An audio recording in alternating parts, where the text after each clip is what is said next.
Thank you, Jill, for that reading. It's fairly obvious that David is not here this morning. David is out with a group of young men out at Big Bend hiking and camping this week. And when I say young men, Tom Zimmer is with them. Oh, young men. But this is a group that has gone out, so they are worshiping in their way, and that special group. I love the theme of the series that David has launched a few weeks ago because I think it's important, the kind of ministry that David is committed to. It is not a ministry to the church or to the community. It's not a ministry for, but it's a ministry with, which is what all of us have been called to do. And so David is with fellow members of the Northside family this weekend, and we wish them well in all the things that they are doing. Bruce Sutley referred to me this morning as the designated preacher, or perhaps the pinch preacher this morning, and we'll try to continue this series that David has begun. We're going to do the sermon in two parts. I want to spend a few minutes talking about then, the original story, the story of Jesus' birth, what happened in Bethlehem. And then we're going to sing a couple of songs. And then I'll come back up and we're going to talk about now, about us, and about the kind of decisions that we are called to make, our story as it relates to the story. Of all four of the Gospels, Luke is the Gospel that most focuses on context. Luke cares a great deal about context. He is always trying to put the story in some sort of context. Context is about where things happened, about why things happened, about what was going on at the time, and about where things are leading. Context is important. There are times that I will begin telling a story to Lisa, and I have a clear sense as to why I'm telling this story, and I'm several sentences in before Lisa finally says, context. Context. I don't know why are you telling this story? Give me a context. Context is important. Let me give you an example if I can.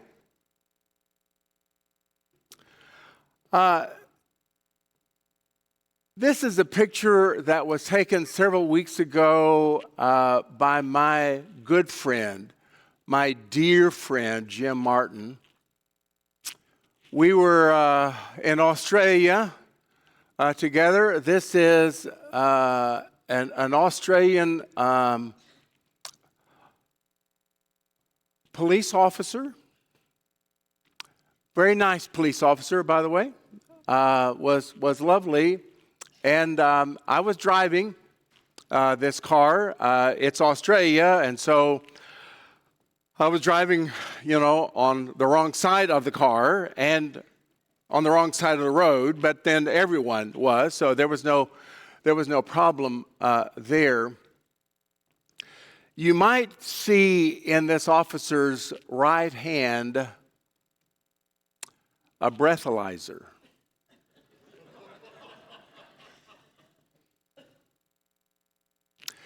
And so I was stopped. Jim and Mignon in the back seat, Lisa in the front seat with me. This picture might be captioned, "The first time I have ever passed a breathalyzer test."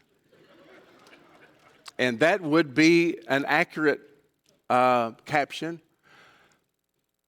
But it requires some context. Because if you understand the context, then one might not be overly worried about this very kind police officer who stopped me on the road, because they were stopping everyone on the road. Australia is one of the large wine countries in the world. There are vineyards everywhere, and every single car was being stopped and given an opportunity to demonstrate that they had not been drinking. And I hope you understand that I was among those who had not been drinking, thoroughly passed the breathalyzer test. Pictures often require a context. Stories require a context. And Luke spends a great deal of time providing context in almost everything that he does. When the gospel writers write the story of Jesus, they write out of different emphases and with a different focus. Only two of the gospel writers tell the story of the birth of Jesus at all. Mark doesn't. Mark is in a hurry. Mark begins the beginning of the good news of Jesus Christ, and then he's off to John the Baptist in the ministry of John. No story about the birth of Jesus at all. John begins with kind of a philosophical statement. In the beginning was the Word, and the Word was with God, and the Word was God. And after the long prologue, then he also moves to the ministry of John the Baptist. Only Matthew and Luke tell the story of the birth of Jesus. Matthew focuses on Joseph. Not Mary, mentions Mary, but the focus is on Joseph. The angel comes to Joseph, and he tells a story about three kings. Matthew is concerned about kings. Matthew tells a lot of stories about kingdom and kingship. And so that's what Matthew's focus is on. Luke tells a different story. Luke mentions Joseph, but his focus is on Mary and the angel who comes to Mary.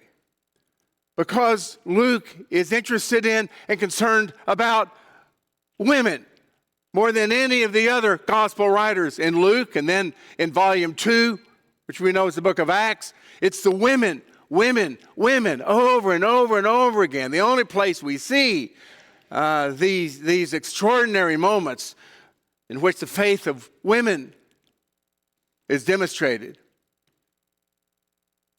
Luke doesn't tell the story of kings, he tells the story of shepherds. And I think one of the reasons he tells the story of shepherds is because shepherds were a bit of an outcast group. They were not wealthy but poor. They were considered unclean because they had to work on the Sabbath, because you can't just let the sheep roam on the Sabbath. They were the outsiders and the outcasts, and that is a large part of the focus of Luke in Luke's gospel. He's concerned about the women, about the people of poor estate, of no status, those who were powerless. Lisa and I have been watching a TV series about wealth and power. It's not a series whose name I'm going to give you because I'm not particularly recommending it. But in that series, this phrase was used, NRPI. No real persons involved. When you're in positions of power and control and everything flows to you and things happen and there are consequences to people, well, they're just NRPI. There are no real persons involved. They're just, workers, housekeepers, waiters, refugees, Not persons that matter. Not persons that one should actually care about. Those are the people that Luke's gospel is focused on. Mary, and the song that she sings at the end of Luke 1, says, among other things, God has brought down the powerful from their thrones and lifted up the lowly. He has filled the hungry with good things and has sent the rich away empty.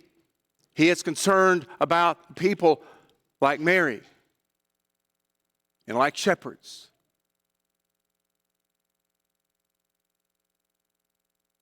And so in Luke 2, he states very plainly in verse 7, just this fact, Mary gave birth to her firstborn son. But first he has to set the context. And the context of the birth of Jesus, as this story is told, is not Bethlehem, but Rome. Everything starts in Rome. In those days, a decree went out from Caesar Augustus, the emperor, the most powerful man in the world, from whom orders are given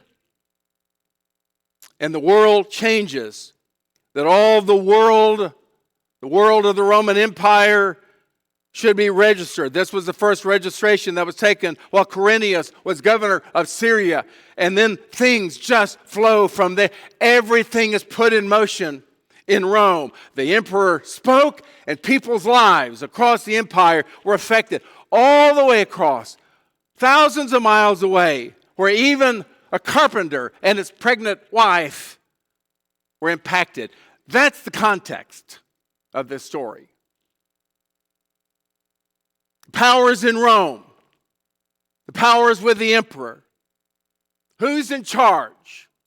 Who's in control of the universe? Well, everyone would say Caesar Augustus is. The emperor is, not the NRPI, because no real people are involved or matter. In Judea, in Galilee, where the stories of the New Testament mostly take place, that's way out on the outskirts of the empire because not much happens out there. It's the armpit of the empire. Out in a little village, in a nowhere place, among a nobody people, an anonymous family is sent on their way from Nazareth to Bethlehem. That's where God sent his only son. Bethlehem was Joseph's ancestral home. And therefore, because of the decree of Augustus, he had to take his family to his ancestral home in order to be registered. And so you can imagine all the extended family of Joseph gathering at Bethlehem in the home there. Mary was pregnant. And as they arrived, she was about to deliver. They went to, the Greek word in the New Testament is kataluma, literally a guest room. They went to a guest room, which is a house with a large furnished upstairs area, a guest room. Maybe the closest we can imagine is like an Airbnb, where people could come and stay. It's not a public inn. It's not an inn with some guy behind a desk where you ring the bell and fill out a register. There is another word for that. That word is used in the telling of the Good Samaritan story. The one who was beaten was taken to an inn. That's a public inn. This is a guest room or a guest house. The word is used again in Luke 22 when Luke tells the story of what happens at the Passover when Jesus sends his disciples out to find an upper room. The guest room in the house where they took the Last Supper together. The kataluma serve as bookends of this story. It begins with Joseph and Mary finding their way to that upper room. And the night before he's crucified, Jesus gathers with his disciples in an upper room in Jerusalem. But as Joseph and Mary find their way, the guest room is full. Maybe Joseph's extended family. Maybe they could have found room if Mary wasn't delivering a baby, but that's not what they expected. A room full of all the relatives is not the place you deliver a baby. It may be that what they did was to go to a place where the caravans go, called a khan, sometimes built into a cave, like a cavern into the limestone rock, where there's shelter and rooftop. But more than likely, they just went downstairs. No indication it was outside. This is not a stable. That's how we look back upon it. Maybe it was, probably not. Downstairs is where the family kept animals like goats and sheep.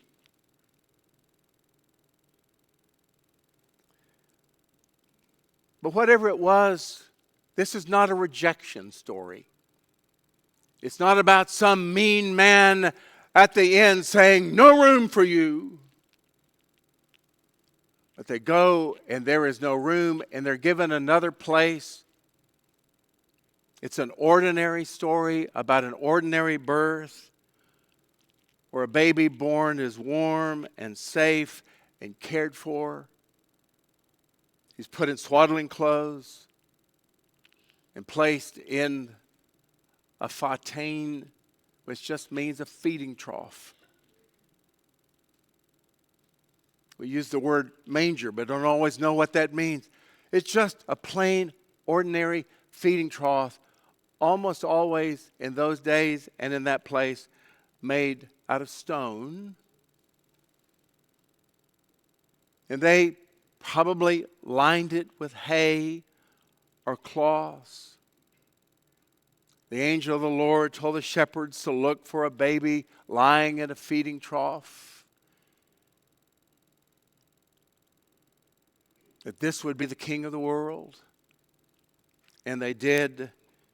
And they worshiped him and worshiped God there. That's the story. Simple. And on the surface, ordinary.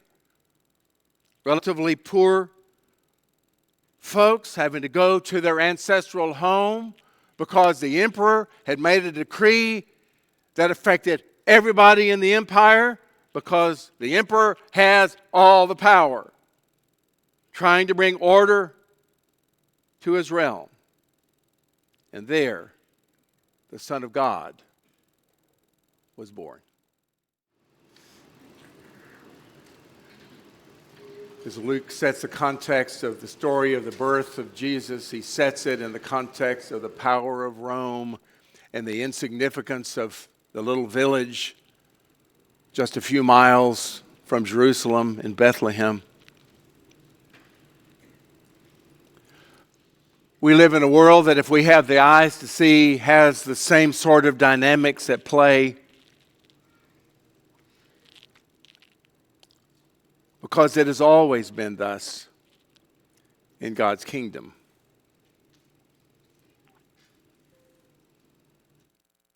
Our world is a world. Our time is a time, certainly in this nation, but I believe all over the world, a time of great polarization, political polarization, cultural polarization, people against people, group against group, person against person. Things happen in other places and they make their way here. And in many ways, the center of our cultural, certainly political world in this nation is in Washington or in Austin, in political capitals all around the world.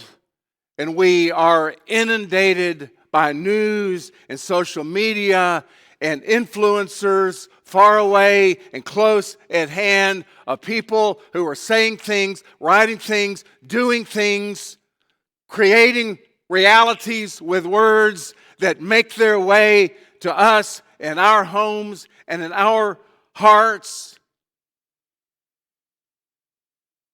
so that we are caught up in the same sort of discussions and anxiety and polarization, because things that happen all over the world, especially in centers of power, find their way to our lives here. It has always been so. The power of Caesar Augustus was immense, not just in his day, but in many ways carries the impact of decisions that he made in the life that he lived and the state of the empire all the way to today. In a small way, we recognize it every year. Lisa can't celebrate her birthday without reference to Caesar Augustus. Because she was born in August. And every year, Lisa and I celebrate our wedding anniversary. And it's hard to do so without mentioning Augustus.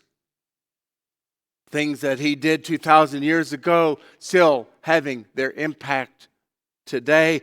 That's a lot of power.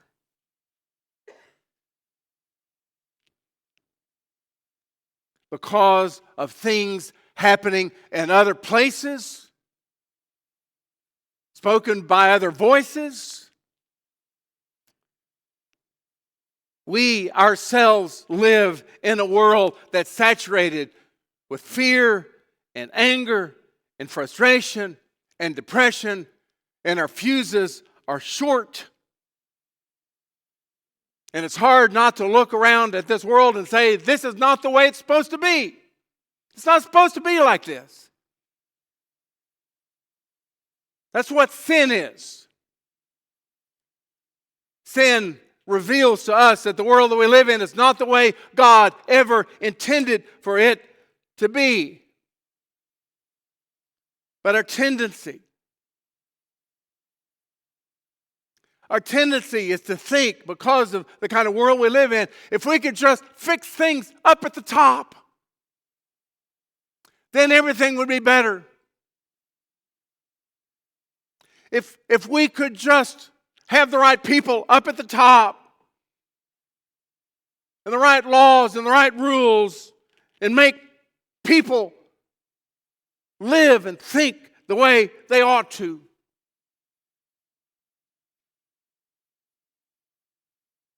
There's some in the Christian world who believe that if we just had the right persons in power in Washington, for some, if we could just have a Democratic president and a Democratic Congress, then the kinds of things that we believe are important, maybe then they would happen. Or if we just had a Republican president and Republican Congress, then everything would be all right because all the laws would be passed in. Maybe it would all trickle down and it would all be better because we would all do the right things, it will not make things better. Not to say that we should not care. It's not to say that we should not vote. We should be involved. We should be good citizens.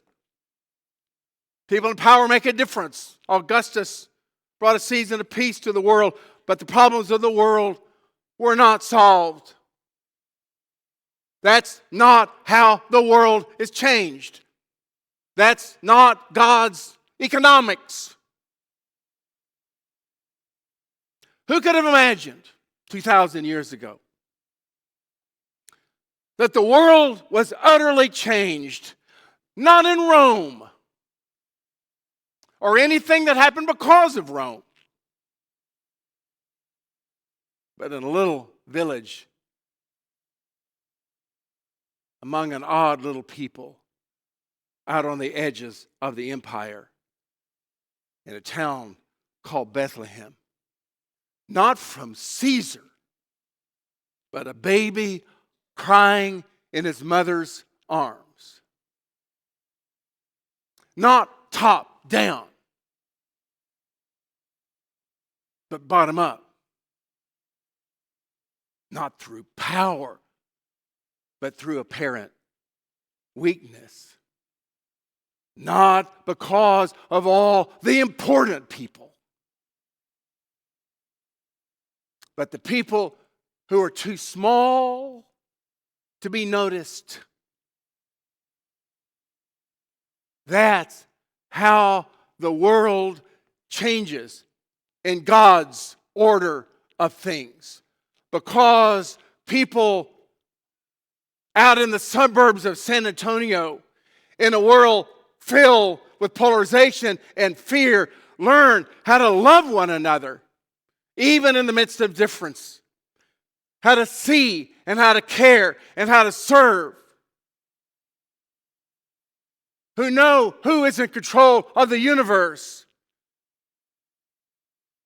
Who are willing to live by a different kind of order, where other people come first, where we actually see those who are too small in the world's eyes to be noticed, how we treat one another, how we see those who are most outcast and marginalized, like shepherds and like Mary, like Joseph and the people in the village of Bethlehem, how we serve. That's the contagion in God's design that makes its way out person by person, family by family, city by city into the world. It is living with those who are most hurting. It is changing the world from the bottom up.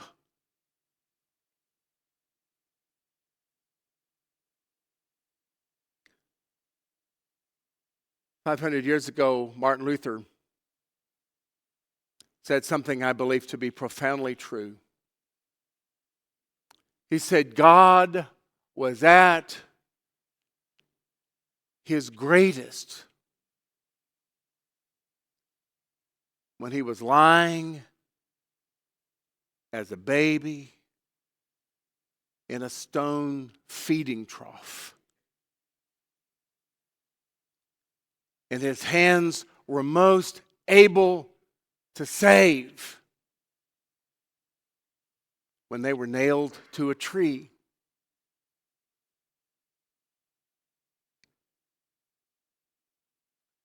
Our call in this season is to stop spending so much time looking at Rome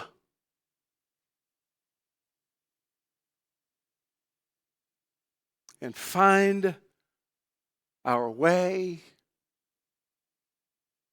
to Bethlehem, because that's where the world is changed. And there is a direct tie there between the feeding trough and the cross, because they partake of the same story. And so it is for us today. We look at the baby in the manger in Bethlehem, not just as a sweet story, but the way God created the universe and the way God changed and transformed the world around us and us, as he did in another upper room, in the passing of bread and a cup, and the death where body is broken and blood is shed, and a resurrection that follows that changed every one of us. May we focus our lives today on what God has done through the babe and the cross, because the resurrection that he wrought out of death is the same power that entered the world through a baby, in which the Son of God was made known and God's ways made clear. We humans all over, because we're humans, have made a mess of things.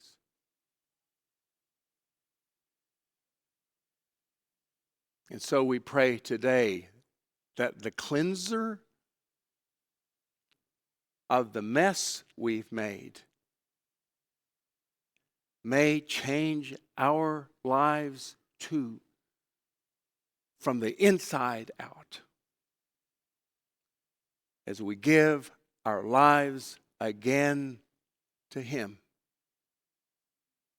Because in this Advent season, where we celebrate the God who has come, now calls on us that we may come today and meet him here in this place, in Bethlehem, where the babe was born and the Son of God came into the world.